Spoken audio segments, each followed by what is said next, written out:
मार्गदर्शनाखाली हा उपक्रम अगदी योग्य रीतीने चाललेला आहे असे श्री रामनाथजी कराड साहेब, गट शिक्षणाधिकारी, पंचायत समिती पाथर्डी यांचं या ठिकाणी हार्दिक स्वागत व आभार.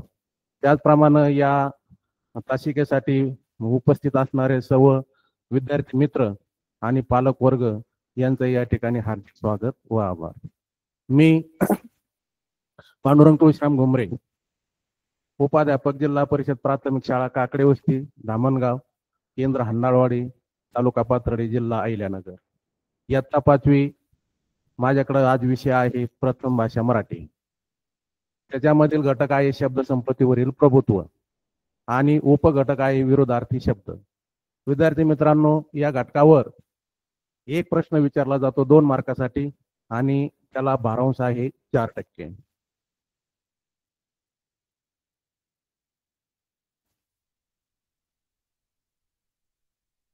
विद्यार्थी मित्रांनो, विरोधार्थी शब्द.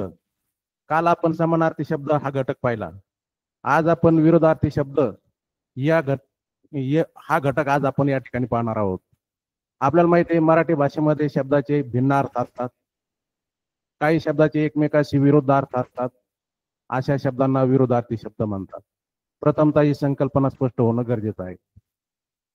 विरोधार्थी शब्द म्हटलं की विरोधार्थी शब्दामुळे आपल्या विद्यार्थ्याची शब्द संपत्ती वाढते. विरोधार्थी शब्द आपले शब्द प्रभावी बनतात आणि विरोधार्थी शब्द हे भाषेचं सौंदर्य वाढवतात. अशा पद्धतीनं हा विरोधार्थी शब्द हा घटक आहे. आता हे विरोधार्थी शब्द कसे आणि कोठे वापरले जातात हे आपण या ठिकाणी पाहूया. आता विरोधार्थी शब्द 3 प्रकारे वापरले जातात. 2 वेगवेगळ्या गोष्टीची तुलना करण्यासाठी विरोधार्थी शब्द वापरले जातात. ही पहिली बाब. त्यानंतर तुलना करण्यासाठी, वर्णन करण्यासाठी विरोधार्थी शब्द वापरले जातात. आणि तिसरी बाब म्हणजे उपसर्ग लावून जे विरोधार्थी शब्द येतात, उपसर्ग लावून सुद्धा या ठिकाणी विरोधार्थी शब्द वापरले जातात. आता पहिली बाब आहे 2 वेगवेगळ्या गोष्टीची तुलना करण्यासाठी विरोधार्थी शब्द वापरले जातात. आता तुलना कशी केली जाते पहा. तुलना कशी केली जाते तर ग्रामीण भागातील जीवन विरुद्ध शहरी भागातील जीवन. ग्रामीण आणि शहरी हे विरोधार्थी शब्द आहेत आणि हे तुलना करण्यासाठी हे शब्द या ठिकाणी आपण उदाहरण म्हणून घेतलेले आहेत. तसं पाहिलं तर ग्रामीण भागातलं जीवन शांत, साधं आणि निसर्गाच्या सानिध्यामध्ये असतं. तसं शहरी भागातलं जीवन हे गतिमान असतं, वेगवान असतं. ही त्याच्यामधली तुलना झाली. त्याचप्रमाणे ग्रामीण भागातला लोकांचा मुख्य जो व्यवसाय असतो प्रामुख्यानं शेती आणि पशुपालन हा ग्रामीण भागातील लोकांचा मुख्य व्यवसाय असतो. आणि शहरी भागातलं लोकांचं जर पाहिलं आपण तर शहरी भागामध्ये नोकरीची संधी उपलब्ध असते. ग्रामीण भागामध्ये रहदारी कमी असल्यामुळे गोंगाट कमी प्रमाणात असतो आणि शहरी भागामध्ये लोकसंख्या जास्त असल्यामुळे प्रदूषण त्या ठिकाणी जास्त असतं. त्याचप्रमाणे ग्रामीण भागामध्ये शिक्षण आणि आरोग्याच्या सुविधा कमी प्रमाणात असतात. शहरी भागामध्ये शिक्षण, आरोग्याच्या सुविधा चांगल्या प्रमाणात असतात, उत्कृष्ट प्रमाणात असतात आणि उच्च शिक्षणाचा सुद्धा त्या ठिकाणी आपल्याला शहरी भागामध्ये संधी मिळतात. म्हणजे ग्रामीण आणि शहरी या ग्रामीणच्या विरुद्ध शहरी या 2 शब्दाचा या ठिकाणी आपण तुलना केली. अशा पद्धतीने तुलनात्मक शब्द अशा पद्धतीने या ठिकाणी वापरले जातात. त्याचप्रमाणे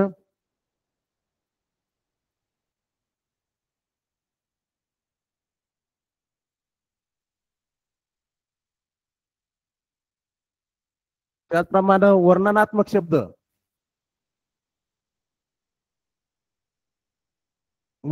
शब्द विरोधार्थी शब्द सुद्धा या ठिकाणी वापरले जातात. पहा, वर्णनात्मक शब्द जर आपण पाहिले तर गोडच्या विरुद्ध कडू, गोडच्या विरुद्ध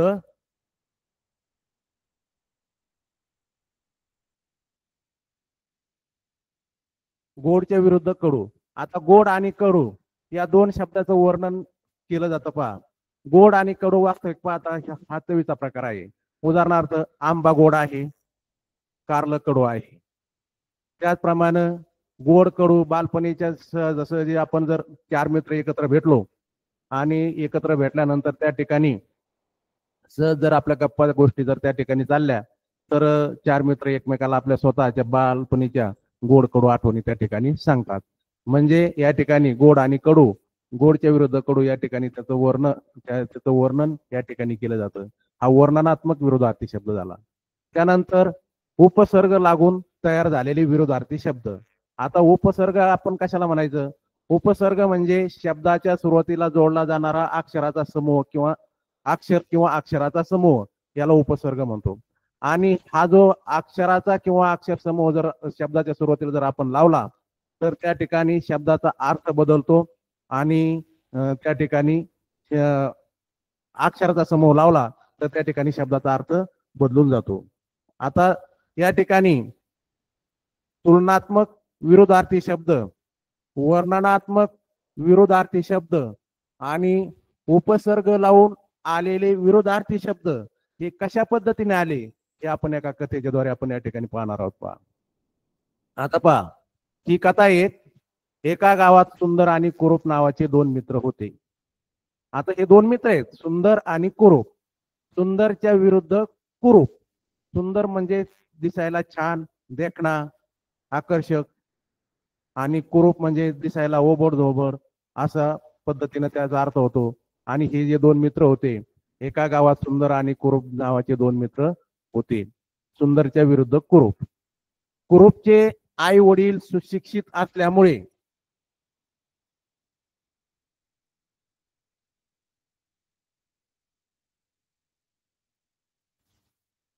कुरूपचे आई वडील सुशिक्षित असल्यामुळे ज्ञानी होते आणि सुंदरचे आई वडील अशिक्षित असल्यामुळे अज्ञानी होते. आता पहा कुरूप आणि सुंदर यांचं या ठिकाणी तुलना केलेली पहा. आता हा तुलनात्मक विरोधार्थी शब्द आला. कुरूपचे आई वडील सुशिक्षित असल्यामुळे ज्ञानी होते आणि सुंदरचे आई वडील अशिक्षित असल्यामुळे अज्ञानी होते. आता सुशिक्षितच्या विरुद्ध अशिक्षित. सुशिक्षित या शब्दाला हा उपसर्ग लागला सुरुवातीला आणि उपसर्ग लागून त्या शब्दाचा त्या ठिकाणी अर्थ लगेच बदलला गेला. सुशिक्षित म्हणजे चांगला शिकलेला आणि अशिक्षित म्हणजे काहीच न शिकलेला. म्हणजे लगेच त्या ठिकाणी सुशिक्षित म्हणजे चांगला शिकलेला, अशिक्षित म्हणजे काहीच न शिकलेला, त्या ठिकाणी त्याचा अर्थ बदलला गेला. पहा आता कुरूपचे आई वडील सुशिक्षित असल्यामुळे ज्ञानी होते आणि सुंदरचे आई वडील अशिक्षित असल्यामुळे अज्ञानी होते. ज्ञानी म्हणजे हुशार, निपुण म्हटलं जातं आणि अज्ञानी म्हणजे कुठल्याही प्रकारचं ज्ञान नाही, काय करावं हे कळत नाही. म्हणजे ज्याच्या जीवनामध्ये अज्ञान आहे, अंधकार आहे, आळस आहे त्याला अज्ञान म्हटलं जातं. अशा पद्धतीनं ज्ञानी आणि अज्ञान म्हणजे ज्ञानी आणि अज्ञान हे त्या ठिकाणी त्यांचं वर्णन झालं. म्हणजे वर्णनात्मक त्या ठिकाणी हा विरोधार्थी शब्द आलेला आहे. आता ह्या गोष्टीमध्ये खाली जर आपण पाहिलं तर कुरूप सतत अभ्यास करत असल्यामुळे हुशार होता, तो परीक्षेत नेहमी पास होत असे. आणि सुंदर कधीच अभ्यास करत नसल्यामुळे मठ्ठ होता, तो परीक्षेत नेहमी नापास होत असे. आता पहा कुरूप असून देखील तो अभ्यास करत होता आणि अभ्यास करत असल्यामुळे तो हुशार होता. म्हणून हुशार होता म्हणजे चाणक्य होता, चतुर होता. मग चतुर चाणक्य असल्यामुळे तो परीक्षेत नेहमी पास होत असे. आणि सुंदर हा अभ्यासाकडे दुर्लक्ष करत असल्यामुळे तो अभ्यास करत नसल्यामुळे तो मठ्ठ होता आणि तो परीक्षेत नेहमी नापास होता. म्हणजे या ठिकाणी हुशार याच्या विरुद्ध मठ्ठ. म्हणजे या ठिकाणी हुशार आणि मठ्ठ हा तुलनात्मक शब्द झाला आणि पास आणि नापास हे जे 2 शब्द आहेत हे वर्णनात्मक शब्द झाले. यांचं वर्णन त्या ठिकाणी केलेलं आहे. पास आणि नापास. पास हे विद्यार्थ्याचे परीक्षेत येथील हे शब्द आहेत. जो अभ्यास करतो तो पास होतो, जो अभ्यास करत नाही, चांगले पेपर लिहित नाही, तो नापास होतो. म्हणजे सुंदर कधीच अभ्यास करत नसल्यामुळे मठ्ठ होता, तो परीक्षेत नेहमी नापास होत असे. आता पुढे जर आपण पाहिलं तर सुंदर हुशार असल्यामुळे तो व्यवसाय करू लागला. काही दिवसाने तो विवाहित झाला, तो जीवनात यशस्वी झाला. सुंदर हुशार असल्यामुळे तो व्यवसाय करू लागला, काही दिवसाने तो विवाहित झाला, तो जीवनात यशस्वी झाला. तसं सुंदरचं तसं नाही. कुरूप हुशार असल्यामुळे तो व्यवसाय करू लागला, काही दिवसाने तो विवाहित झाला, तो जीवनात यशस्वी झाला. तसं सुंदरचं नाही. सुंदर मठ्ठ असल्यामुळे त्याने काहीच व्यवसाय केला नाही, म्हणून तो अविवाहित राहिला, तो जीवनात अयशस्वी झाला. आता पहा, विवाहित आणि अविवाहित या ठिकाणी दोन विरोधार्थी शब्द आले. आता विवाहित म्हणजे लग्न झालेला, विवाहित म्हणजे लग्न झालेला, आणि अविवाहित म्हणजे लग्न न झालेला. विवाहित या शब्दाला या ठिकाणी अ हा उपसर्ग लागला सुरुवातीला. विवाहित म्हणजे लग्न झालेला, आणि अविवाहित म्हणजे लग्न न झालेला, त्याचा अर्थ बदलून गेला. अ उपसर्ग लागल्यामुळे त्याचा अर्थ त्या ठिकाणी काय झाला, बदलून गेला. कुरूप यशस्वी झाला. कुरूप म्हणजे जीवनामध्ये तो सफल झाला, आणि सुंदर हा अयशस्वी झाला. म्हणजे यशस्वी या शब्दाला अ हा उपसर्ग त्या ठिकाणी लागला. यशस्वी झाला म्हणजे सफल झाला, आणि अयशस्वी झाला म्हणजे असफल झाला. म्हणजे यशस्वी शब्दाला अ हा उपसर्ग त्या ठिकाणी लागला गेला, म्हणजे तो अयशस्वी झाला. आता खाली पाहिलं आपण तर कुरूप जीवनात यशस्वी झाल्यामुळे तो नेहमी उत्साही व आनंदी राहायचा. तसं सुंदर जीवनात अयशस्वी झाल्यामुळे तो नेहमी निरुत्साही व दुःखी राहायचा. आता पहा, उत्साही याच्या विरुद्ध निरुत्साही, आणि आनंदी याच्या विरुद्ध दुःखी. आता उत्साही या शब्दाला नि हा उपसर्ग लागला, तर त्याचा निरुत्साही झाला. उत्साही म्हणजे कायम प्रेरणा मिळत राहणे, आणि निरुत्साही म्हणजे कायम दुःख करत राहणे, निराशा करत राहणे. म्हणजे नि शब्द लागला त्या ठिकाणी, नि हे अक्षर त्या ठिकाणी लागलं, त्या ठिकाणी निरुत्साही हा शब्द झाला, त्या ठिकाणी शब्दाचा अर्थ बदलला गेला. आता आनंद आणि दुःख, आनंद आणि दुःख हे वर्णनात्मक शब्द झाला त्या ठिकाणी. म्हणजे अशा पद्धतीनं या कथेमध्ये सर्व प्रकारचे शब्द आलेले आहेत. पहा, वर्णनात्मक शब्द आले, तुलनात्मक शब्द आले, उपसर्ग लागून शब्द आले. कुरूप जीवनात यशस्वी झाल्यामुळे तो नेहमी उत्साही व आनंदी राहायचा, आणि सुंदर जीवनात अयशस्वी झाल्यामुळे तो नेहमी निरुत्साही व दुःखी राहायचा. आता तात्पर्य जर याचं जर आपण पाहिलं,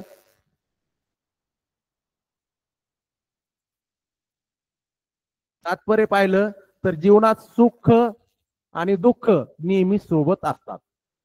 आता सुखाच्या विरुद्ध दुःख हे त्याचं त्या ठिकाणी वर्णन झालं. आनंद आपलं कुरूप आणि सुंदर यांचं हे त्या ठिकाणी वर्णन झालं. आता त्या ठिकाणी जीवनात सुख दुःख नेहमी सोबत असतात, म्हणजे नकारात्मक विचार न करता सकारात्मक विचार करून आनंदी राहावे. नकारात्मक याच्या विरुद्ध सकारात्मक. नकारात्मक म्हणजे कायम नाही नाही म्हणणं, आणि सकारात्मक म्हणजे चांगला विचार करणं. अशा पद्धतीनं ही जी कथा होती, सुंदर आणि कुरूप यांचं या ठिकाणी वर्णन सुद्धा आलेलं होतं. सुंदर आणि कुरूप या कथेमध्ये उपसर्ग लागून शब्द आले. सुंदर आणि कुरूप यांची त्याच्यामध्ये तुलना पण झाली. अशा पद्धतीने हे विरोधार्थी शब्दाचे 3 प्रकार या ठिकाणी कथेच्या माध्यमातून नमूद केलेले आहेत. आता या व्यतिरिक्त तुलनात्मक आणि वर्णनात्मक विरोधार्थी शब्द कसे येतात, तुलनात्मक आणि वर्णनात्मक विरोधार्थी शब्द कसे येतात ते आपण या ठिकाणी पाहूयात. पहिला शब्द आहे कमाल. याच्या विरुद्ध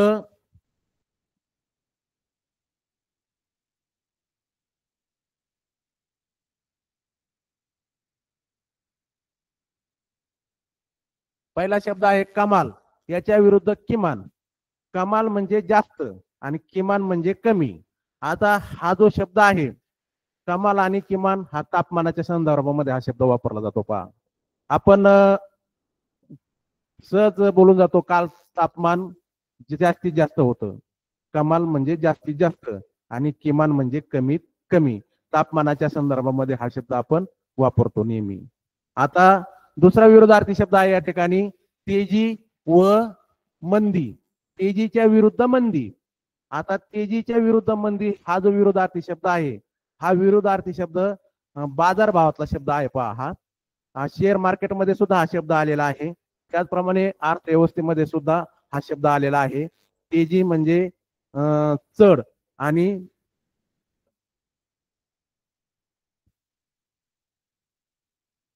तेजी म्हणजे चढ आणि मंदी म्हणजे उतार. चढ आणि उतार हे बाजारभावातले शब्द आहेत. आपण ज्यावेळेस बाजारामध्ये जातो त्यावेळेस दोन मित्राच्या जर एकमेकात चर्चा चालू झाल्या तर आपण सहजासहजी त्या ठिकाणी चर्चा करतो, आज बटाट्याचे भाव खूप तेज होते, वांग्याचे भाव खूप मंदी होती, भावाला खूप मंदी होती. अशा पद्धतीनं तेजी आणि मंदी हे बाजारभावातील हे दोन शब्द आहेत. त्यानंतर मंजूळ आणि कर्कश. मंजूळच्या विरुद्ध कर्कश हा विरुद्धार्थी शब्द आहे. आता मंजूळ हा एक आवाजाचा प्रकार आहे. मंजूळ म्हणजे गोड, सुंदर, कानाला मनमोहक वाटणारा, सुंदर वाटणारा, आणि कर्कश म्हणजे कानाला न ऐकावासा वाटणारा हा असा आवाज. मंजूळच्या विरुद्ध कर्कश हे हा आवाजाचा प्रकार आहे आणि हे आवाजाच्या संदर्भामध्ये या ठिकाणी हा विरोधार्थी शब्द आलेला आहे. त्यानंतर पुढचा जो विरोधार्थी शब्द आहे जन्म मृत्यू. आता जन्म याच्या विरुद्ध मृत्यू. जन्म म्हणजे नवीन जीव या जगामध्ये जन्माला येणं, याला जन्म म्हणतात. आणि मृत्यू म्हणजे जीवनाचा अंत होणं, याला मृत्यू म्हणतात. आता ह्या ज्या दोन प्रक्रिया आहेत, जन्म आणि मृत्यू, ह्या दोन्ही प्रक्रिया नैसर्गिक प्रक्रिया आहेत. या दोन्ही प्रक्रियेतून प्रत्येक सजीवाला त्या ठिकाणी जावं लागतं, जन्माच्या विरुद्ध मृत्यू. आता पुढचा विरोधार्थी शब्द आहे सज्जन. सज्जनच्या विरुद्ध दुर्जन. सज्जन म्हणजे चांगली व्यक्ती. व्यक्तीच्या संदर्भामध्ये बऱ्याच वेळा हा शब्द वापरला जातो. सज्जन म्हणजे चांगली व्यक्ती, दुर्जन म्हणजे वाईट व्यक्ती.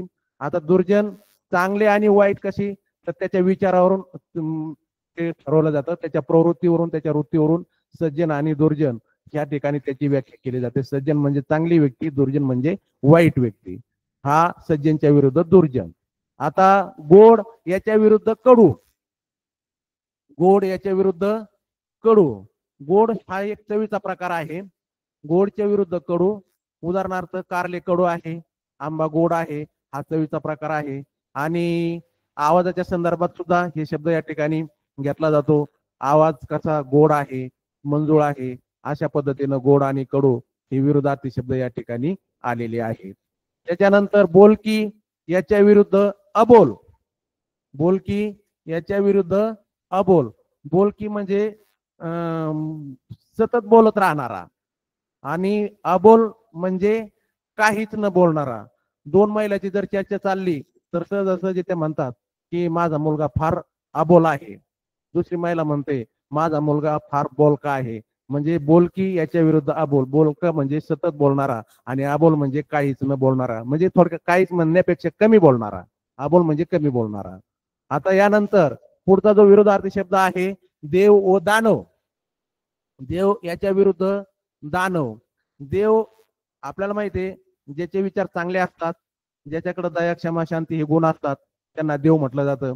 आणि ज्याचे विचार विकासाला मारक असतात, विकासाला हानिकारक असतात, म्हणजे दानव म्हणजे याचा अर्थ हिंसक प्रवृत्ती, आणि माझंही माझंच, तुझंही माझंच, अशी जी प्रवृत्ती ज्याच्याजवळ असते त्याला दानव म्हटलं जातं. देव याच्या विरुद्ध दानव हा जो शब्द आहे हा वर्णनात्मक शब्द आहे. या ठिकाणी देव आणि दानव जर याचं वर्णन करायला गेलं तर आपल्याला देव आणि दानव याचं जर वर्णन करायला गेलं तर आपल्याला खूप चांगल्या पद्धतीने देव आणि दानवाचं वर्णन आपल्याला त्या ठिकाणी करता येईल. हा एक विरोधार्थी शब्द आहे, देव आणि दानव. आता यानंतर पुढचा जो शब्द आहे, उद्योगी आळशी. उद्योगी याच्या विरुद्ध आळशी. उद्योगी म्हणजे सतत काम करत राहणारा, काहीतरी करत राहणारा, आणि आळशी कामाचा कंटाळा असणारा, काहीच काम न करणारा. या माध्यमातून हे शब्द आलेले आहेत. विशेषतः हे शब्द म्हणजे व्यक्तीच्या संदर्भामध्ये हे शब्द म्हणजे व्यक्तीच्या संदर्भामध्ये हे शब्द वापरले जातात. अमुक व्यक्ती, आपण म्हणतो हा व्यक्ती फार उद्योगी आहे, हा व्यक्ती फार आळशी आहे. उद्योगी म्हणजे सतत काम करणारा, आळशी म्हणजे काम न करणारा, कामाचा कंटाळा असणारा. त्याच्यानंतर पुढचा जो विरोधार्थी शब्द आहे शहरी ग्रामीण. शहरी ग्रामीण. आताच आपण वर शहरी आणि ग्रामीणची तुलना पाहिली. शहरी भागामध्ये सुविधा चांगल्या प्रमाणात असतात आणि ग्रामीण भागामध्ये सुविधा जरा थोड्याशा कमी प्रमाणात असतात, सुविधा कमी प्रमाणामध्ये असतात. म्हणजे शहरी भाग कशाला म्हटलं जातं, जो विकसित भाग आहे, शैक्षणिक दृष्ट्या, सामाजिक दृष्ट्या, भौतिक दृष्ट्या जो विकसित भाग आहे त्याला शहरी भाग म्हटलं जातं. आणि ग्रामीण जो भाग आहे, ग्रामीण भाग शक्यतो ग्रामीण भागामध्ये सुविधा कमी असल्यामुळे, विकसित नसल्यामुळे त्याला ग्रामीण भाग असं त्या ठिकाणी म्हटलं जातं. आता त्यानंतर पुढचा जो शब्द आहे उंच बुटका,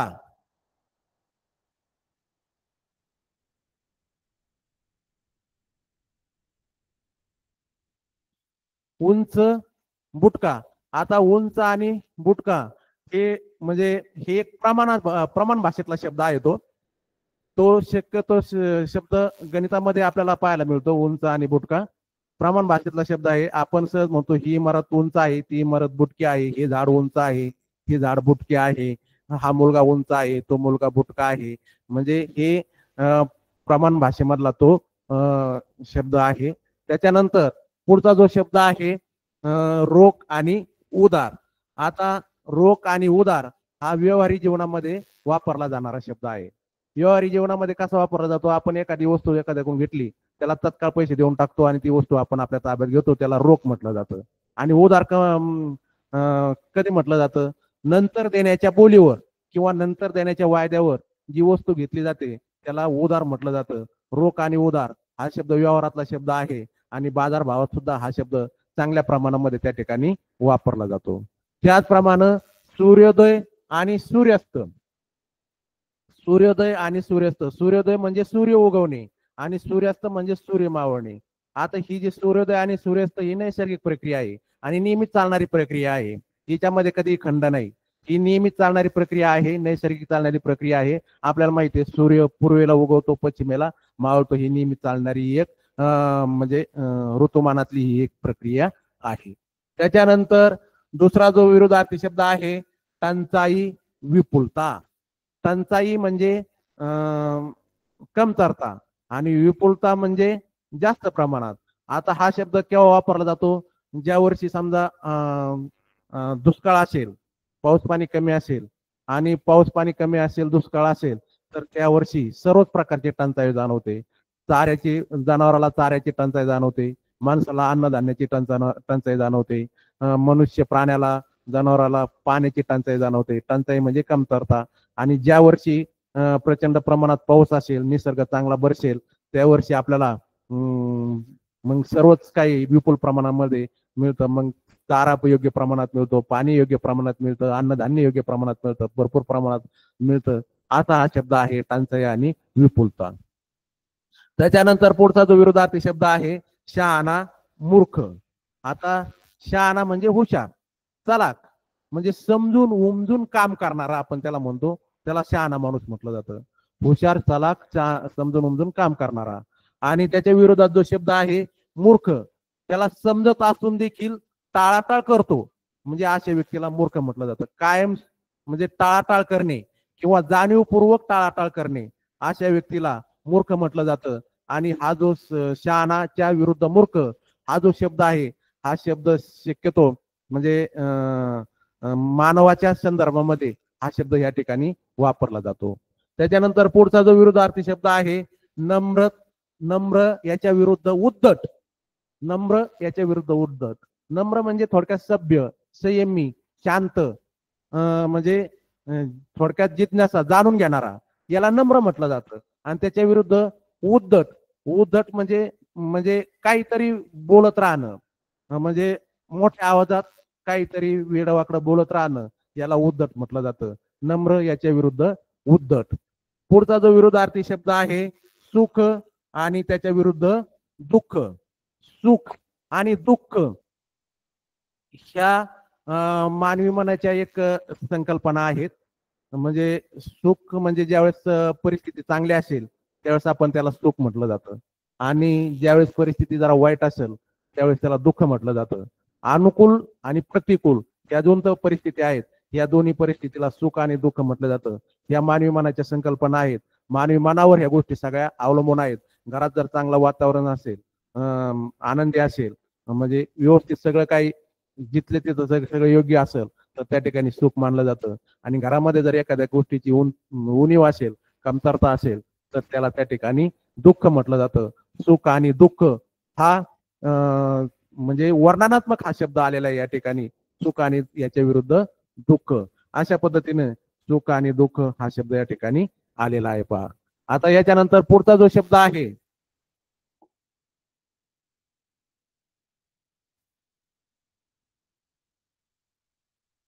भरती ओटी. आता भरती म्हणजे वाढ होणे, भरती म्हणजे वाढ होणे आणि ओटी म्हणजे कमी होणे. आता भरती आणि ओटी हे शक्यतो पाण्याच्या पातळी संदर्भात हे शब्द वापरले जातात. समुद्राच्या पाण्याच्या पातळीच्या संदर्भामध्ये, समुद्राच्या पाण्याच्या पातळीमध्ये जेव्हा वाढ होते तेव्हा त्याला भरती आली असं म्हटलं जातं. आणि समुद्राच्या पातळीमध्ये जेव्हा पाण्याची पातळी जेव्हा समुद्राची कमी होते त्यावेळेस त्या ठिकाणी ओहोटी असं म्हटलं जातं. त्याच्यानंतर सुंदर आणि कुरूप. आता सुंदर आणि कुरूप हे जे विरोधार्थी शब्द आहेत हे तुलनात्मक विरोधार्थी शब्द आहेत. आणि हे शब्दाचा अर्थ या शब्दाचा अर्थ आपण सुरुवातीलाच कथेमध्ये आपण त्या ठिकाणी पाहिलेला आहे. पहा, हुशार आणि मठ्ठ याच्या विरुद्ध मठ्ठ, हुशारच्या विरुद्ध मठ्ठ.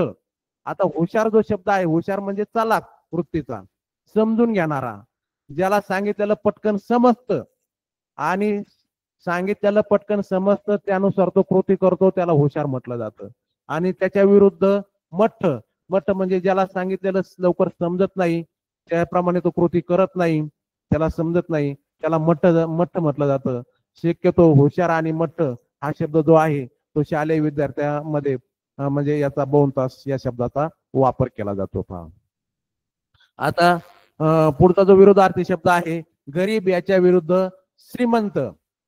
गरीब याच्या विरुद्ध श्रीमंत. आता गरीब आणि श्रीमंत ही समाजाने लावलेली एक फुटपट्टी आहे. पहा, गरीब आणि श्रीमंत ही समाजाने लावलेली एक फुटपट्टी आहे. म्हणजे समाजाच्या दृष्टिकोनातून हा गरीब आहे, तो श्रीमंत आहे. गरीब म्हणजे थोडक्यात ज्याच्याकडं पैसा पाणी कमी प्रमाणात आहे, जमीन जुमला कमी प्रमाणात आहे, धन दौलत कमी प्रमाणात आहे, त्याला गरीब म्हटलं जातं. आणि श्रीमंत म्हणजे ज्याच्याकडे पैसा पाणी जरा चांगल्या प्रमाणात आहे, धन दौलत चांगल्या प्रमाणात आहे, शेतीवाडी चांगल्या प्रमाणात आहे, त्याला श्रीमंत म्हटलं जातं. हा एक सामाजिक फुटपट्टीचा प्रकार आहे, समाजाने लावलेले हे शब्द आहेत. आता त्याच्यानंतर पुढचा जो विरोधार्थी शब्द आहे सुकाळ त्याच्या विरुद्ध दुष्काळ. सुकाळ त्याच्या विरुद्ध दुष्काळ. सुकाळ म्हणजे चांगला काळ आणि दुष्काळ म्हणजे वाईट काळ.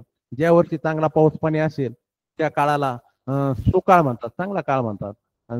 चांगला पाऊस पाणी असेल, अन्नधान्याची विपुलता असेल, प्रचंड प्रमाणात अन्नधान्य असेल, जनावराला चारा असेल, पाणी असेल, सगळ्या गोष्टी योग्य प्रमाणात असतील, त्याला सुकाळ म्हटलं जातं. आणि ज्या वर्षी पाऊस पाणी नसेल त्या वर्षी मग सगळ्याच गोष्टीची कमतरता भासते, त्याला दुष्काळ, त्या शब्दाला दुष्काळ म्हटलं जातं.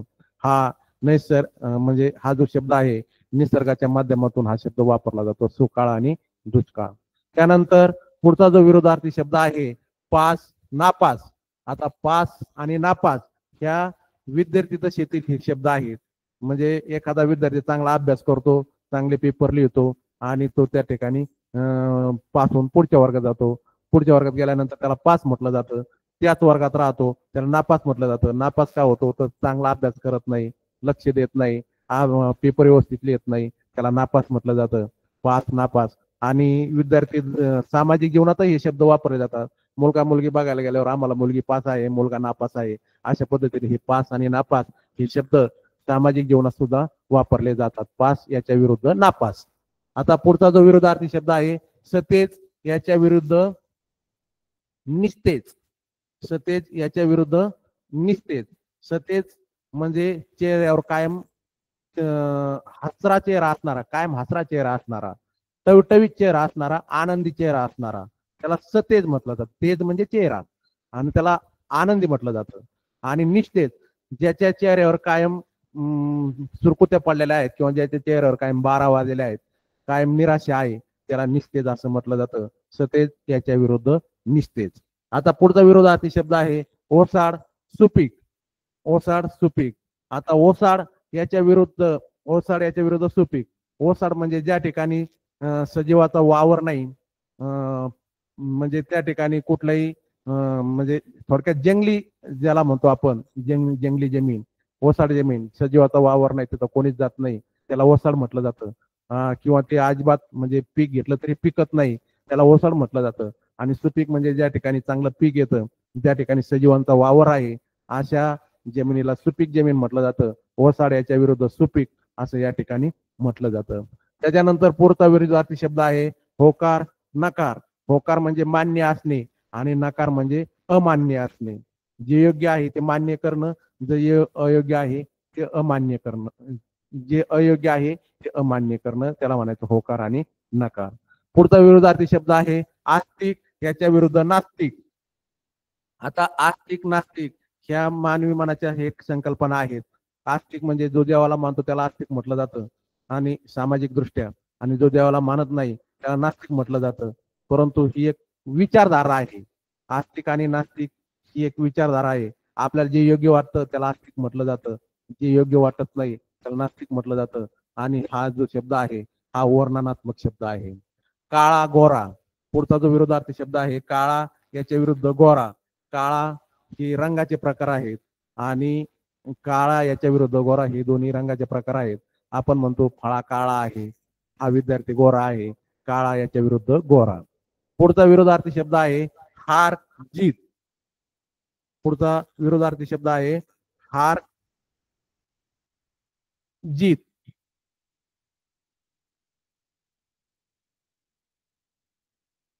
हार जीत हे जे विरोधार्थी शब्द आहेत हे शब्द याच्यामध्ये वापरतात, स्पर्धेच्या माध्यमातून हे शब्द वापरले जातात.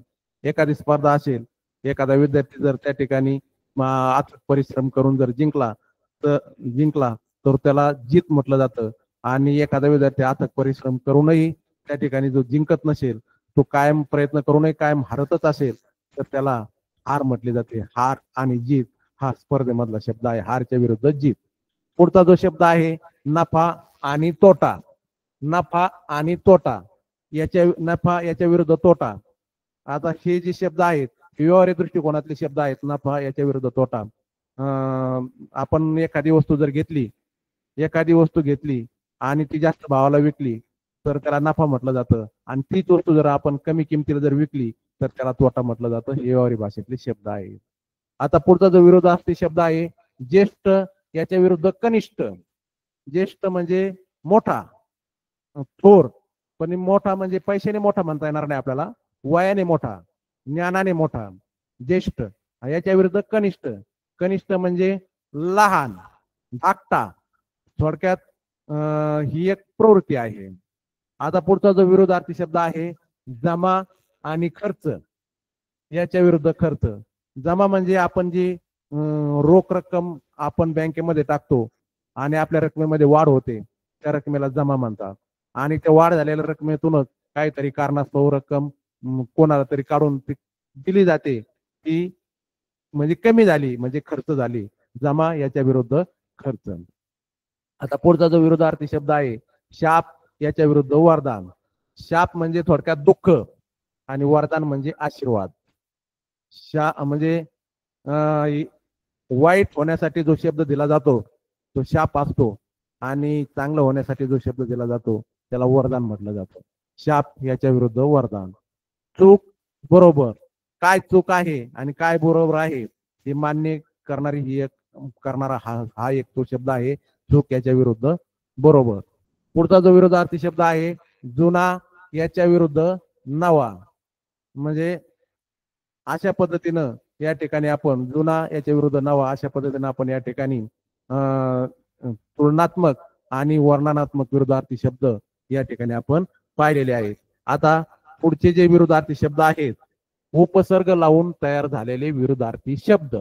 आता उपसर्ग लावून तयार झालेले जे विरोधार्थी शब्द आहेत आपल्याला माहिती आहे उपसर्ग कशाला म्हणायचं तर शब्दाच्या सुरुवातीला जो अक्षर किंवा अक्षराचा समूह लागतो, जे अक्षर किंवा अक्षराचा समूह लागतो त्याला उपसर्ग म्हणतात. आणि हे जे उपसर्ग असतात हे उपसर्ग डायरेक्ट पहिल्या शब्दाला दुसरा शब्द विरोधार्थी शब्दाला जर उपसर्ग जर आपण लावला तर डायरेक्ट शब्दाचा अर्थ त्या ठिकाणी बदलून जातो आणि त्या ठिकाणी भाषेचं सौंदर्य सुद्धा वाढतं. आता पहिला जो आपल्याला माहिती आहे उपसर्ग लावून तयार झालेले जे विरोधार्थी शब्द आहेत उपसर्ग कोणते येतं पा अव अप गैर बे पर नी ना. हे जर उपसर्ग हे जर अक्षर आपण शब्दाच्या सुरुवातीला लावले तर त्या ठिकाणी शब्दाचा अर्थ बदलून जातो. आता पहिला जो शब्द आहे पहा, पहिला शब्द आहे कुशल अकुशल. आता कुशल आणि अकुशल हे जे दोन शब्द आहेत, कुशल याच्या विरुद्ध अकुशल हे जे शब्द आहेत, हे कामगाराच्या संदर्भामध्ये हे शब्द वापरले जातात. नोकरदाराच्या संदर्भात हे शब्द वापरले जातात. म्हणजे कुशल म्हणजे आखीव रेखीव काम करणारा, व्यवस्थित काम करणारा, आणि अकुशल म्हणजे ओबड-धोबड काम करणारा, म्हणजे त्या कामाला आखीव रेखीवपणा नाही असं काम करणारा तो अकुशल. आणि हे जे कुशल याच्या विरुद्ध अकुशल हे जे दोन विरोधार्थी शब्द आहेत, हे शब्द शक्यतो कामगारासाठी, नोकरदारासाठी, चांगलं काम करणाऱ्यासाठी हे कुशल याच्या विरुद्ध अकुशल हे शब्द वापरले जातात. त्याच्यानंतर पुढचा जो विरोधार्थी शब्द आहे दृश्य याच्या विरुद्ध अदृश्य. दृश्य याच्या विरुद्ध अदृश्य. दृश्य म्हणजे डोळ्यांनी दिसणारे आणि अदृश्य म्हणजे डोळ्यांनी न दिसणारे. आता दृश्य वस्तू आपल्याला जे डोळ्यांनी दिसतं ते सर्वच आहेत. आपल्या समोर जेवढ्या वस्तू आपल्याला दिसतात त्याला दृश्य म्हटलं जातं. आणि आपल्याला तेच दिसत नाहीत. मग आपल्याला काय दिसत नाही? आपल्याला देव दिसत नाही, राक्षस दिसत नाही, अशा ज्या काही गोष्टी आहेत, परी दिसत नाही, ह्या ज्या गोष्टी आहेत त्याला अदृश्य वस्तू म्हटलं जातं. दृश्य याच्या विरुद्ध अदृश्य. दृश्य म्हणजे दिसणारे आणि अदृश्य म्हणजे न दिसणारे. दृश्य या शब्दाला अ उपसर्ग त्या ठिकाणी लागला, त्याचा अदृश्य झाला, न दिसणारे. आता त्यानंतर पुढचा जो शब्द आहे चल याच्या विरुद्ध अचल. चल याच्या विरुद्ध अचल. चल म्हणजे हालचाल करणारे. चल म्हणजे हालचाल करणारे आणि अचल म्हणजे हालचाल न करणारे. आता आपल्याला आपल्या सभोवती जे काय थोडक्यात सजीव आणि निर्जीव वस्तू आपण त्याला म्हणतो. सजीव वस्तू हालचाल करतात, निर्जीव वस्तू हालचाल करत नाही. चल आणि अचल. आता पुढचा जो शब्द आहे विकारी याच्या विरुद्ध अविकारी.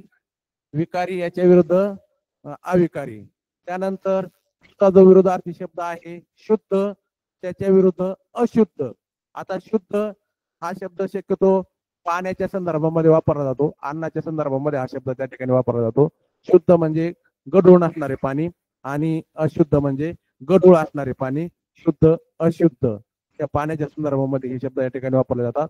शुद्ध या शब्दाला उपसर्ग लागला त्या ठिकाणी अशुद्ध झाला, त्या शब्दाचा अर्थ त्या ठिकाणी बदलला. शुद्ध याच्या विरुद्ध अशुद्ध. आता पुढचा जो शब्द आहे यशस्वी यशस्वी अयशस्वी. यशस्वी म्हणजे सफल होणे. यशस्वी म्हणजे सफल होणे, अयशस्वी म्हणजे असफल होणे. यशस्वी या शब्दाला अ उपसर्ग त्या ठिकाणी लागला, अ उपसर्ग लागून त्या ठिकाणी अयशस्वी शब्द झाला आणि त्या शब्दाचा अर्थ त्या ठिकाणी बदलला गेला. अयशस्वी म्हणजे असफल होणे. हा शब्द आहे धर्म याच्या विरुद्ध अधर्म. आता धर्म म्हणजे काय, चांगलं काय आणि वाईट काय याचं जे ज्ञान आपल्याला ज्या माध्यमातून मिळतं त्याला धर्म म्हटलं जातं. आणि अधर्म चांगलं काय आणि वाईट काय याचं ज्ञान मिळूनही आपण त्याचं आचरण करत नाही किंवा त्याचं पालन करत नाही, त्याला अधर्म म्हटलं जातं. धर्म याच्या विरुद्ध अधर्म. म्हणजे धर्म या शब्दाला अ हा उपसर्ग त्या ठिकाणी लागला आणि अ उपसर्ग लागून त्या ठिकाणी अधर्म हा शब्द त्या ठिकाणी तयार झाला. धर्म याच्या विरुद्ध अधर्म. आता पुढचा जो विरोधार्थी शब्द आहे योग्य अयोग्य. आता योग्य म्हणजे जे चांगलं आहे त्याला योग्य म्हटलं जातं. योग्य आणि अयोग्य. आता आपण पाहतो बा योग्य काय आणि अयोग्य काय. सकाळी लवकर उठणं योग्य आहे, सकाळी उशिरा उठणं अयोग्य आहे. जे चांगलं आहे त्याला योग्य म्हटलं जातं, जे वाईट आहे त्याला अयोग्य म्हटलं जातं. आता योग्य या शब्दाला अ उपसर्ग त्या ठिकाणी लागला, त्याचा अयोग्य शब्द झाला, त्या ठिकाणी शब्दाचा अर्थ बदलला गेला. आता पुढचा जो विरोधार्थी शब्द आहे नियमित अनियमित. नियमित अनियमित. नियमित म्हणजे सातत्य, थोडक्यात आपण त्याला काय म्हणूया सातत्य असणे. आणि अनियमित म्हणजे सातत्य नसणे. कुठल्याही कामामध्ये जेव्हा सातत्य असतं तेव्हा त्याला नियमित म्हटलं जातं आणि एखाद्या कामामध्ये सातत्य नसेल तर त्याला अनियमित म्हटलं जातं. आणि नियमित या शब्दाला अ उपसर्ग त्या ठिकाणी लागला, अ उपसर्ग लागून अनियमित शब्द त्या ठिकाणी तो तयार झाला आणि उपसर्ग लागून त्या शब्दाचा त्या ठिकाणी अर्थ बदलला गेला. नियमित याच्या विरुद्ध अनियमित. पुढचा जो विरोधार्थी शब्द आहे विश्वास अविश्वास. म्हणजे विश्वास अविश्वास हे जे आहेत हे मानवी मनाची एक प्रवृत्ती आहे. कोणावर विश्वास ठेवायचा, कोणावर विश्वास ठेवायचा नाही. विश्वास याच्या विरुद्ध विश्वास म्हणजे मान्य करणे थोडक्यात. विश्वास म्हणजे मान्य करणे आणि अविश्वास म्हणजे अमान्य करणे. विश्वास अविश्वास, विश्वासाला त्या ठिकाणी उपसर्ग लागला आणि त्या ठिकाणी अविश्वास शब्द तयार झाला. विश्वास याच्या विरुद्ध अविश्वास. पुढचा जो विरोधार्थी शब्द आहे शक्य अशक्य, म्हणजे जे सहजासहजी करण्याजोग आहे त्याला शक्य म्हटलं जातं. एखादं काम सहजासहजी करण्याजोग आहे त्याला शक्य म्हटलं जातं आणि एखादं काम सहजासहजी करणं शक्य सहजासहजी करण्याजोगं नाही, त्याला करण्यासाठी थोडेसे परिश्रम घ्यावे लागतात. ते काम शक्य होतं परंतु त्याला काही कालावधीसाठी अशक्य असं म्हटलं जातं. शक्य याच्या विरुद्ध अशक्य. शक्य या शब्दाला या ठिकाणी उपसर्ग लागून अशक्य शब्द त्या ठिकाणी तयार झाला. अशा पद्धतीनं हा उपसर्ग लागून त्या ठिकाणी शब्द तयार झाले. पहा आता जो विरोधार्थी शब्द आहे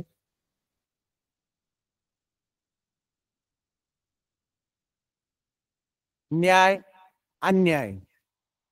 आता न्याय अन्याय म्हणजे ही एक न्याय आणि अन्याय हे काय आहे त्या ठिकाणी आपल्याला माहिती आहे. पहा की जे काय चांगलं असेल आणि त्याला अनुसरून जो दिलं जातं शब्द दिला जातो त्याला न्याय म्हणतात आणि जे वाईट असेल त्याला अनुसरून जो शब्द दिला जातो त्याला अन्याय म्हणतात.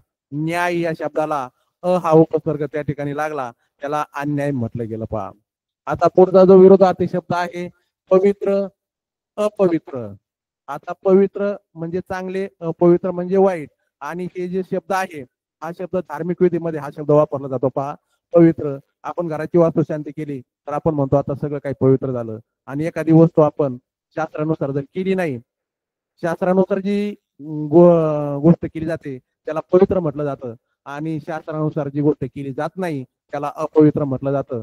हा शब्द पवित्र याच्या विरुद्ध अपवित्र हे जे विरोधार्थी शब्द आहेत हे विरोधार्थी शब्द धार्मिक विधीतून आलेले हे शब्द आहेत. पहा आणि त्या ठिकाणी त्याला पवित्र या शब्दाला उपसर्ग लागून अपवित्र झाला, त्या ठिकाणी शब्दाचा अर्थ बदलला गेला. यानंतर पुढचा जो शब्द आहे विचारी अविचारी. आता विचारी म्हणजे समजून उमजून जो काम करतो त्याला विचारी म्हटलं जातं. समजून उमजून आणि योग्य पद्धतीने जो काम करतो त्याला विचारी म्हटलं जातं. आणि त्याच्या विरुद्ध अविचारी, समजून उमजून योग्य पद्धतीने काम करत नाही त्याला अविचारी म्हटलं जातं. आता विचारी अविचारी, विचारी या शब्दाला उपसर्ग लागला आणि उपसर्ग लागून अविचारी शब्द त्या ठिकाणी तयार झाला. विचारी याच्या विरुद्ध अविचारी. आता पुढचा जो विरोधार्थी शब्द आहे सत्य असत्य. सत्य म्हणजे योग्य काय आणि अयोग्य काय हे जे ठरवलं जातं त्याला सत्य आणि असत्य असं म्हटलं जातं. पुढचा जो विरोधार्थी शब्द आहे शुभ याच्या विरुद्ध अशुभ. आता शुभ अशुभ. आता शुभ म्हणजे लाभदायक म्हटलं जातं आणि अशुभ म्हणजे हानिकारक म्हटलं जातं. आता लाभदायक ज्या गोष्टी असतात आपण पाहतो की सकाळी जर आपण बाहेर पडलो आणि सकाळी सकाळी जर काही कामानिमित्त जर आपण बाहेर पडलो आणि पाण्याचं भांडं घेऊन जर सुवासिनी महिला जर आपल्याला आडवी गेली तर आपण ते शुभ संकेत समजलं जातो. दारात घरासमोर दारात तुळस लावणं हे हा एक शुभ संकेत त्या ठिकाणी समजला जातो. आपल्या घरासमोर झाडं असेल त्या झाडावर जर पक्ष्यांनी घरटं केलं तर त्याला शुभ संकेत समजलं जातं. आणि अशुभ अशुभ कशाला म्हटलं जातं, समजा आपण जर गेलो रस्त्याने सकाळी सकाळी आणि एखादा साप जर आडवा गेला तर त्याला अशुभ म्हटलं जातं. मांजर आडवं गेलं त्याला अशुभ म्हटलं जातं. घुबडाचा जर आवाज कानी ऐकायला आला तर त्याला अशुभ म्हटलं जातं. आणि जर का आवाज कानी आला तर त्याला शुभ म्हटलं जातं.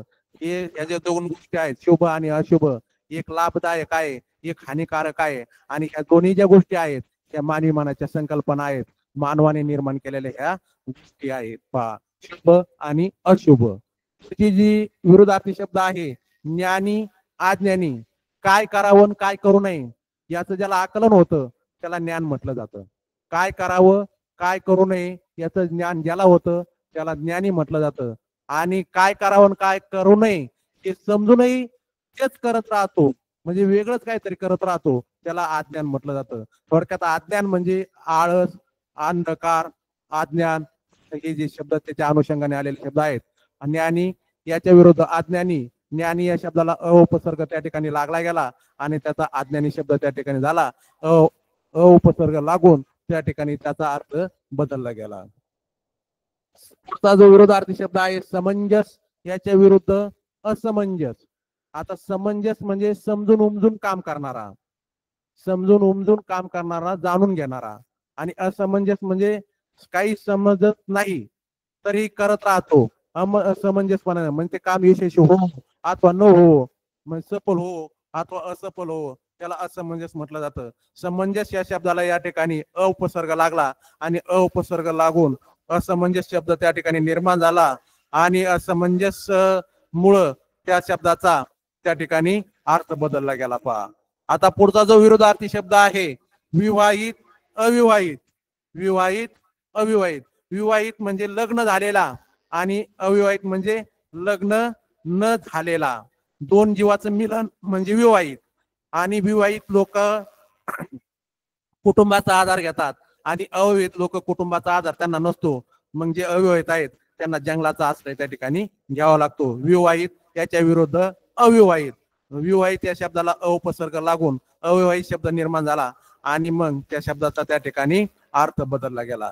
आता पुढचा जो शब्द आहे शक्य अशक्य.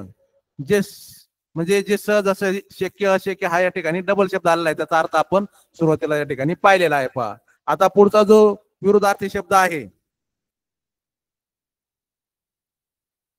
मान.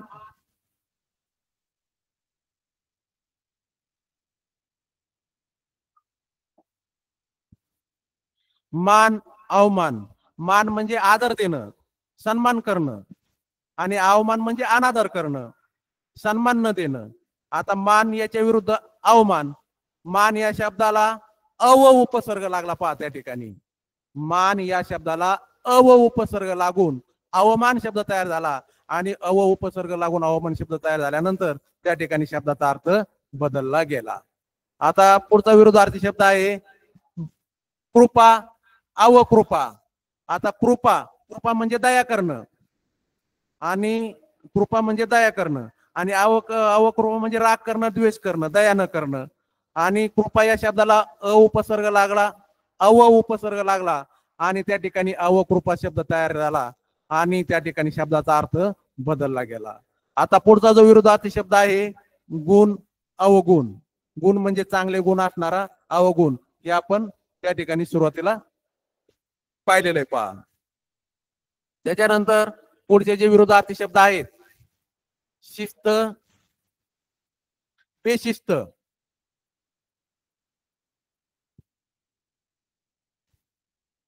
शिस्त बेशिस्त म्हणजे चांगलं वर्तन करतो त्याला शिस्त म्हटलं जातं आणि जो चांगलं वर्तन करत नाही, चांगलं वागत नाही, जो चांगला वागतो त्याला शिस्त म्हटलं जातं आणि जो चांगला वागत नाही त्याला बेशिस्त म्हटलं जातं. आता शिस्त या शब्दाला बे हा उपसर्ग त्या ठिकाणी लागून बेशिस्त शब्द तयार झाला आणि त्या शब्दाचा अर्थ त्या ठिकाणी बदलला गेला. सावध बेसावध.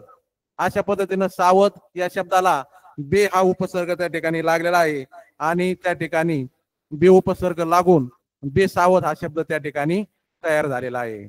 पुढचा जो शब्द आहे कायदेशीर बेकायदेशीर. कायदेशीर बेकायदेशीर. कायदेशीर याच्या विरुद्ध बेकायदेशीर. कायदेशीर म्हणजे नियमात असणे आणि बेकायदेशीर म्हणजे नियमात नसणे. याला बे उपसर्ग लागून त्या शब्दाचा अर्थ त्या ठिकाणी बदललेला आहे. पुढचा जो विरोधार्थी शब्द आहे देश परदेश. देश म्हणजे आपला देश आणि परदेश म्हणजे दुसरा देश. पर पर या ठिकाणी या त्या शब्दाला उपसर्ग लागलेला आहे आणि त्या शब्दाचा अर्थ त्या ठिकाणी बदललेला आहे. पुढचा जो विरोधार्थी शब्द आहे गावी परगावी. गावी म्हणजे आपलं गाव आणि परगाव म्हणजे दुसऱ्याचं गाव. म्हणजे पर उपसर्ग लागून त्या ठिकाणी परगावी शब्द झाला. त्या ठिकाणी लगेच शब्दाचा अर्थ काय झाला बदलला गेला. पुढचा जो विरोधार्थी शब्द आहे लोक परलोक. लोक परलोक. लोक म्हणजे आपले माणसं आणि परलोक म्हणजे दुसऱ्याचे माणसं आणि लोक या शब्दाला पर हा उपसर्ग त्या ठिकाणी लागला गेला आणि पर उपसर्ग लागून त्या ठिकाणी परलोक शब्द तयार झाला आणि शब्दाचा अर्थ त्या ठिकाणी बदलला गेला. पुढचा जो विरोधार्थी शब्द आहे आशा निराशा. त्याच्या पुढचा विरोधार्थी शब्द आहे आधार निराधार.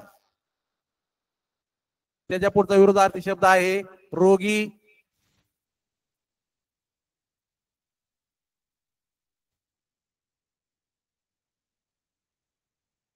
रोगी निरोगी. रोगी म्हणजे काहीतरी आजाराने त्रस्त आहे त्याला रोगी म्हटलं जातं, आणि ज्याचं शरीर ठणठणीत आहे, चांगला आहे, त्याला निरोगी असं म्हटलं जातं. रोगी निरोगी. पुढचा जो शब्द आहे उपयोगी निरुपयोगी. जो जी वस्तू व्यक्ती कामाला येते त्याला उपयोगी म्हटलं जातं, आणि जी वस्तू व्यक्ती कामाला येत नाही त्याला निरुपयोगी असं म्हटलं जातं. आता पुढचा जो शब्द आहे उत्साह निरुत्साह. उत्साह म्हणजे आनंद आणि निरुत्साह म्हणजे दुःख. त्या ठिकाणी नि उपसर्ग लागला आणि निरुत्साह शब्द त्या ठिकाणी तयार झाला. पुढचा जो विरुद्धार्थी शब्द आहे कबूल नाकबूल. कबूल म्हणजे मान्य करणे आणि नाकबूल म्हणजे अमान्य करणे. आता कबूल या शब्दाला ना उपसर्ग लागला, ना कबूल शब्द तयार त्या ठिकाणी झाला. आता पुढचा जो विरुद्धार्थी शब्द आहे इलाज, याच्या विरुद्ध ना इलाज. आता इलाज म्हणजे पर्याय असणे आणि ना इलाज म्हणजे पर्याय नसणे. आता त्या ठिकाणी इलाजला ना हा उपसर्ग लागला, ना उपसर्ग लागून ना इलाज शब्द त्या ठिकाणी तयार झाला. पुढचा शब्द आहे लायक नालायक. लायक म्हणजे पात्र असणे आणि नालायक म्हणजे पात्र नसणे. नालायक लायक या शब्दाला ना हा उपसर्ग लागला आणि त्या ठिकाणी नालायक शब्द तयार झाला आणि त्या ठिकाणी शब्दाचा अर्थ बदलला. असे भरपूर उपसर्ग लागून आलेले शब्द आहेत ते आपण यथावकाश नंतर पाहू. आता या शब्दावर परीक्षेला कशा पद्धतीचे प्रश्न येतात ते नमुना प्रश्न आपण या ठिकाणी पाहूया. पहा आता पहिला जो प्रश्न आहे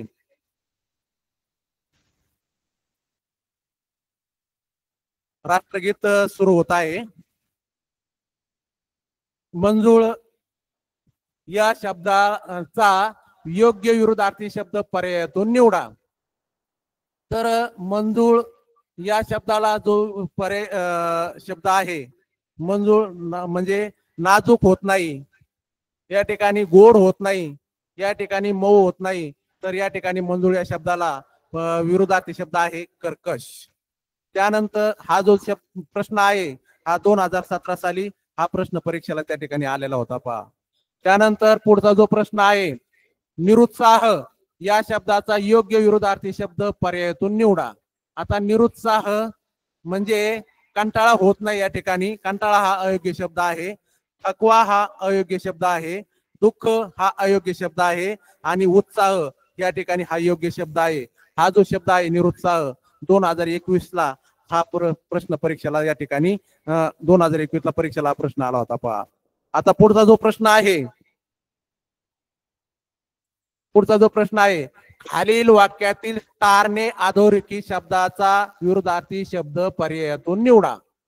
खालील वाक्यातील स्टारने अधोरेखित शब्दाचा विरुद्धार्थी शब्द पर्यायातून निवडा. 2024 साली हा प्रश्न परीक्षेला आला होता. पहा राधाची बाहुली बोलकी आहे. आता बोलकी या शब्दाला या ठिकाणी अधोरेखित केलेलं आहे. पहा बोलकी या शब्दाला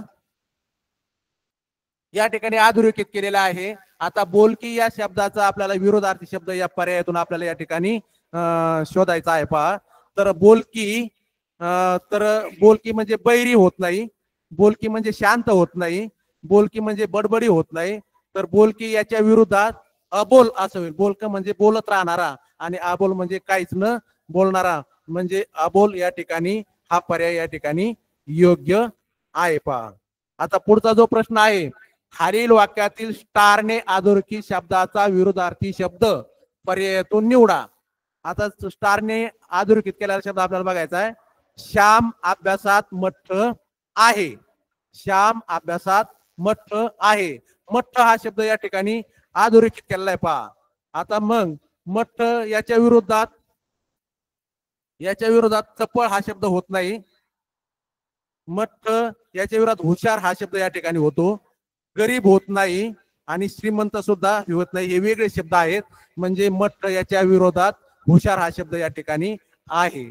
आता पुढचा जो प्रश्न आहे पुढील शब्दाचा विरुद्धार्थी शब्द पर्यायातून निवडा. पुढील शब्दाचा विरुद्धार्थी शब्द पर्यायातून निवडा. आता किमान, किमान म्हणजे कमी, आणि त्याला जास्तीत जास्त जो शब्द आलेला आहे कमाल, हा योग्य शब्द त्या ठिकाणी आहे. पा किमान याच्या विरुद्ध, किमान याच्या विरुद्ध कमाल. आता इथं फसवण्यासाठी सुद्धा शब्द दिलेला आहे कमान. कमान सुद्धा हा योग्य शब्द आहे. कमी हा अयोग्य शब्द आहे आणि जास्त हा सुद्धा अयोग्य शब्द आहे. आता पुढचा जो प्रश्न आहे, पुढील शब्दाचा विरुद्धार्थी शब्द पर्यायातून निवडा. शब्द आहे तेजी. तेजी याच्या विरुद्ध, तेजी याच्या विरुद्ध आता पहा सतेज. सतेज म्हणजे समानार्थी, तेजीला समानार्थी तो शब्द आलेला आहे बघा, तो होऊ शकत नाही या ठिकाणी. या ठिकाणी तिखट हा शब्द होऊ शकत नाही. या ठिकाणी निस्तेज हा शब्द होऊ शकत नाही. मंदी हा त्याचा योग्य पर्याय आहे. तेजी म्हणजे चढ आणि मंदी म्हणजे उतार. तेजी मंदी हा त्याला योग्य पर्याय आहे. तेजी या शब्दाला जो समानार्थी, आपलं तेजी या शब्दाला जो विरोधार्थी शब्द आलेला आहे, तेजीला विरोधार्थी शब्द आहे मंदी. आता त्याच्यानंतर पुढचा जो प्रश्न आहे, विरोधार्थी शब्दाची योग्य जोडी ओळखा. विरोधार्थी शब्दाची योग्य जोडी ओळखा. याच्यासाठी पर्याय दिलेले आहेत विस्तृत, विशाल. विस्तृत, विशाल. विस्तृतला समानार्थी शब्द झाला तो विशाल. मेवा याला समानार्थी शब्द झाला मिठाई. ओसाडला समानार्थी शब्द झाला ओसाड. याच्या विरुद्ध सुपीक, म्हणजे हा विरुद्धार्थी शब्द त्या ठिकाणी आहे. पहा